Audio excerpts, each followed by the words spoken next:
Nous sommes sur le stand Smuldler sur l'édition 2018 du salon Anido. Vous voyez devant nous une sélection d'Aquaroche. À côté de nous, Jérôme Levasseur, qui est le repreneur de la société Aquaroche. Et on a comme décor de fond Aquarium System, puisqu'ils sont représentés par Smuldler dans le Benelux.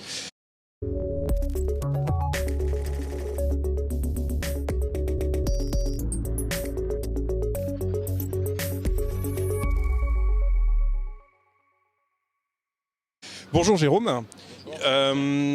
J'avais une première question. Ça fait 1 an que tu as repris l'entreprise Aquaroche, mais on aurait aimé un peu découvrir un peu ton parcours avant la reprise de cette société et nous expliquer quels sont tes plans pour cette entreprise française.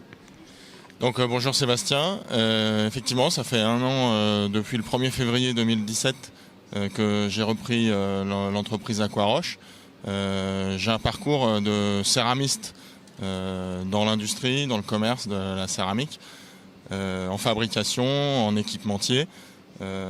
Donc en fait, ce qui m'intéressait dans Aquaroche, c'est de pouvoir mettre tout ça ensemble et de porter encore plus loin la société par des compétences techniques que je pouvais avoir en céramique. Donc continuer évidemment de faire des produits de décoration pour aquarium. Vous avez commencé à avoir aussi des produits de filtration qui sont arrivés et on ne compte pas s'arrêter là. Effectivement, moi j'avais récupéré des prototypes de ce matériau de filtration en cube, enfin en petits pains on va dire. Et c'est des choses dont on va mettre en test sur SIFA News aussi. Reprendre une entreprise qui a un long passé dans le milieu aquario, quelle est ta vision entre guillemets de notre marché et des produits que tu as repris en fait sur le catalogue?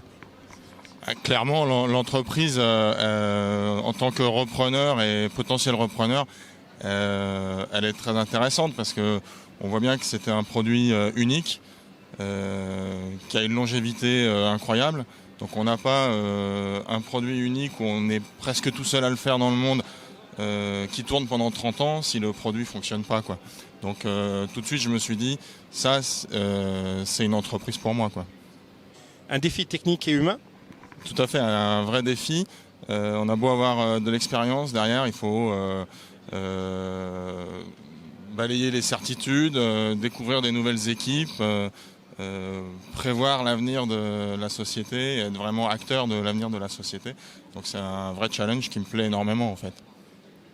À l'heure de l'écologie et suite au ban qu'on a eu sur Hawaï sur certaines espèces et ce qui s'est passé sur les Fidji il y a peu de temps, ça a peut-être se concrétiser dans d'autres pays.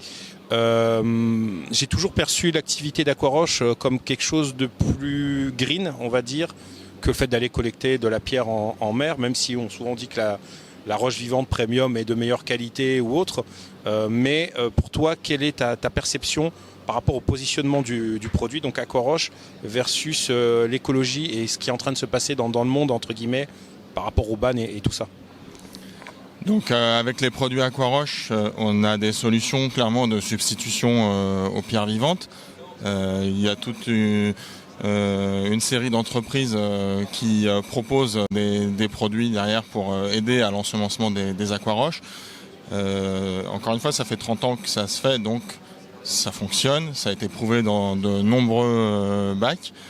Et après, ce qu'il faut savoir, c'est que d'un point de vue écologique, effectivement, nous on fonctionne avec des matières premières locales. Donc on évite le transport à travers toute la planète de matières premières pour fabriquer nos aquaroches. Donc je pense que l'impact carbone du produit est certainement inférieur à de l'import de pierres vivantes de l'autre bout de la planète, quoi. Quand je consulte le catalogue Aquaroche, vous avez une collection démentielle de pièces, de formes, de produits, et pourtant vous arrivez encore à sortir de nouvelles pièces. Est-ce que si demain des gens vous contactent, j'entends pas des particuliers mais des entreprises, vous êtes encore capable d'innover, de faire des nouvelles formes et de vous adapter à certaines conditions? On fait des nouvelles pièces tous les jours, on n'en sort pas forcément tous les jours.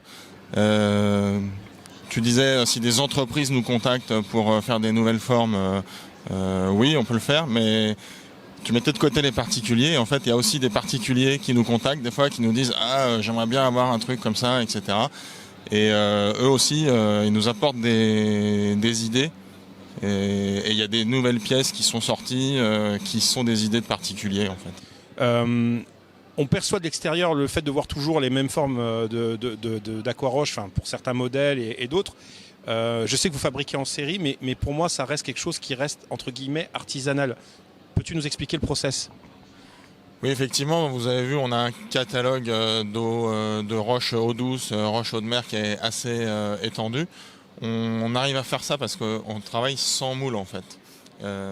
Donc on fabrique notre propre mélange qui fait la réussite technique d'Aquaroche.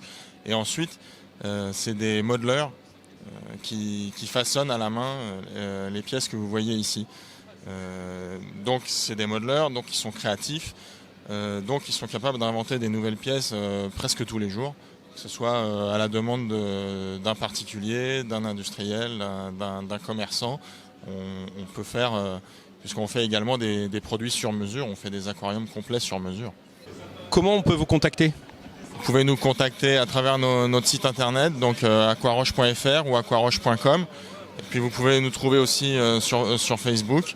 Vous avez là-bas l'actualité, les nouveautés, des conseils d'utilisation. Donc n'hésitez pas à aller faire un tour sur Facebook pour voir ce qui se passe. On retrouvera Jérôme sur Interzo 2018 sur le stand comme à chaque fois je pense. Et je pense que comme à chaque fois on va avoir plein de surprises et plein de nouveautés. Plein de nouveautés, oui effectivement. Plein de nouveautés, eau de mer, plein de nouveautés eau douce, plein de nouveautés filtration. Voilà. Ça va être un grand salon. Merci pour le temps.